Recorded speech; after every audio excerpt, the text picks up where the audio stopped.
You thought last week was a classic? Well, this one is going to go down in NFL history, not just 49ers history. Brock Purdy has solidified his status as an elite quarterback in this league. A 17-point comeback in the second half for the San Francisco 49ers. They are going to the Super Bowl. So we try to put this all into context as quickly as possible. And putting this into context, well, you have to bring out the big guns to put this into context. What Brock Purdy did in that second half was evocative of Montana and Steve Young. Combined them both. You know, people are upset about Joe Montana comparisons last week. They were perfectly valid. Today, the Montana and Steve Young comparisons are perfectly valid. It was like a hybrid for the 49ers. They're down for the count. They had gotten exposed in the first half, just bashed in the run game. You know, remember the 49ers won the NFC Championship game in the 2019 season here, and they embarrassed Green Bay on the ground? Detroit was doing that to them, plus more in the first half. The 49ers were giving up 7 yards a carry. 3rd and 12 was turning into a rushing first down for the Detroit Lions, and it was 24-7 at halftime. But the fact that it was 24-7 instead of something like 27-0, which is what the 49ers had built up against the Packers 5 years ago in the NFC Championship game, the fact that it was that kind of score instead meant that the 49ers were still in striking distance, because this team, it's like the Warriors, I would say. Right? The Warriors in their prime, they would just avalanche you because their offense was elite. Steph Curry, elite kind of player. Obviously, they had the Splash Brothers. They had a ton of talent around the whole roster. The 49ers have that too. The top superstar duo in the league is Brock Purdy and Christian McCaffrey. You got two of those guys. They're both MVP finalists, and they deliver 51 rushing yards for Brock Purdy today. All the people that were saying, oh, he doesn't have an elite 10-yard split, even though the data said that he had an elite 10-yard split. 155 in his 10-yard split for Brock Purdy, which is 95th percentile. It was showing today. Multiple big third downs running away from that Detroit Lions defense, escaping for those first downs. Place was rocking.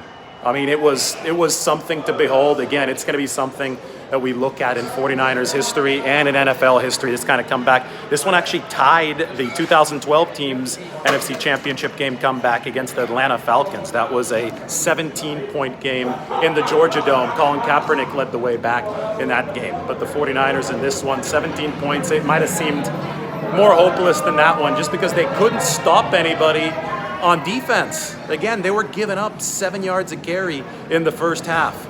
But just look at what happened in the second half. First, the 49ers came out. They kicked the field goal, so it was important to stabilize on that first drive. Jake Moody kicked the field goal, and the 49ers were down 24-10. It was 24-7 to 24-10. After that, the Detroit Lions got the ball back, and they started driving. The 49ers still couldn't stop them, but I thought that Dan Campbell, the Lions coach, put the 49ers right back in this football game. He's been over-aggressive all year, and today it really bit. It really bit Dan Campbell. He went for it on 4th and 3 from the 49ers 28-yard line. Jared Goff threw to Josh Reynolds. You should never trust Jared Goff over a run game that's averaging 7 yards per carry. That was a really bad decision from Dan Campbell. Jared Goff is not the quarterback, not nearly the quarterback that Brock Purdy is. If you're the 49ers, maybe you do something like that. But the Lions doing that with Jared Goff, that was painful for them. 49ers turn around, and I'm going to call the play right now the immaculate deflection.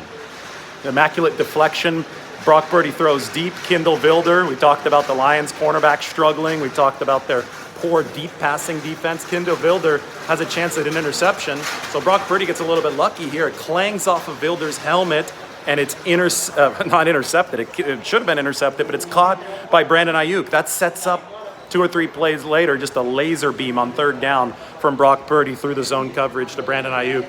49ers feasted on the zone coverage as we predicted they would. The Detroit Lions run a ton of zone, and Brock Purdy was just too good of a quarterback to let that opportunity up working against that zone coverage. So awesome job for the 49ers there. Then Detroit gets the ball right back, and they fumble. This is where the 49ers veteran experience came in. Tashawn Gibson, 33-year-old safety, forces the fumble. Eric Armstead, the lineman who's been around for a while, who rehabs so hard to come back from the plantar fasciitis, he recovers the fumble. Later in the game, you would actually see Logan Ryan have to come in for Ambry Thomas. Logan Ryan, who's played safety for the 49ers so far this year, but back in his younger years, played cornerback.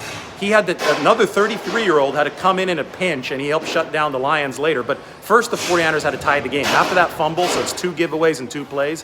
If you count the failed 4th down as a giveaway for the Lions, after that fumble, the 49ers score again. They turn around and they punch it in. They don't have to go all that far down the field.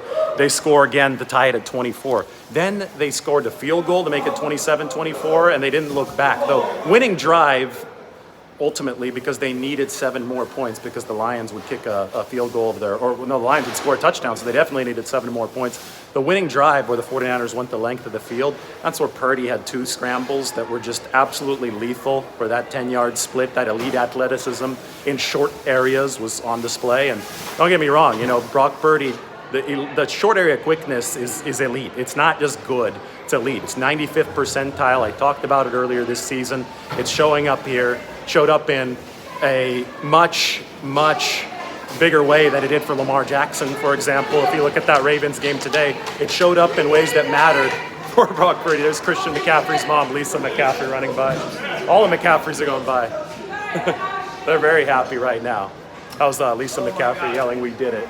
Ed McCaffrey yelled by, all Christians, brothers and sisters. Everybody's really excited. We're going to be headed to the locker room to check that out. But Brock Purdy showed up today in a way that Lamar Jackson did it. Lamar Jackson is probably going to win the Most Valuable Player award for the regular season. But we know that what really matters is the Super Bowl MVP.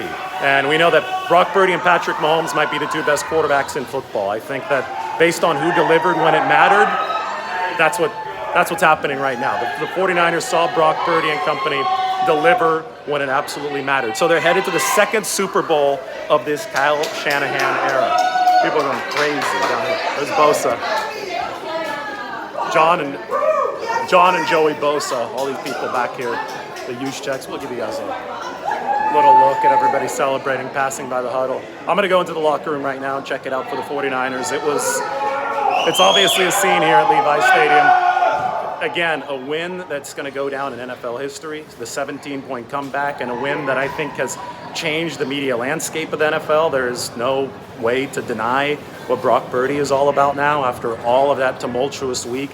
He combined the best of Joe Montana and the best of Steve Young for the 49ers, and now San Francisco has that vengeance opportunity against Patrick Mahomes in the Super Bowl. Patrick Mahomes and the Chiefs are going to be the opponents. Now, the 49ers defense is leaking some oil. They were over the first half. It's going to be tough against Isaiah Pacheco and company. You know that Kansas City can definitely turn up the heat on the 49ers. They also have a better defense than the Detroit Lions. So this path only gets harder.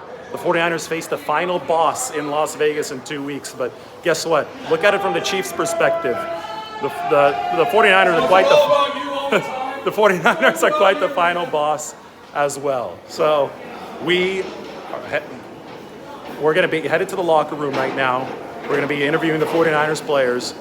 They're the final boss for the Chiefs. The Chiefs are the final boss for them. The Super Bowl is coming for San Francisco. Unbelievable NFC Championship game. All right, off to the locker room. We'll talk to everybody really, really soon.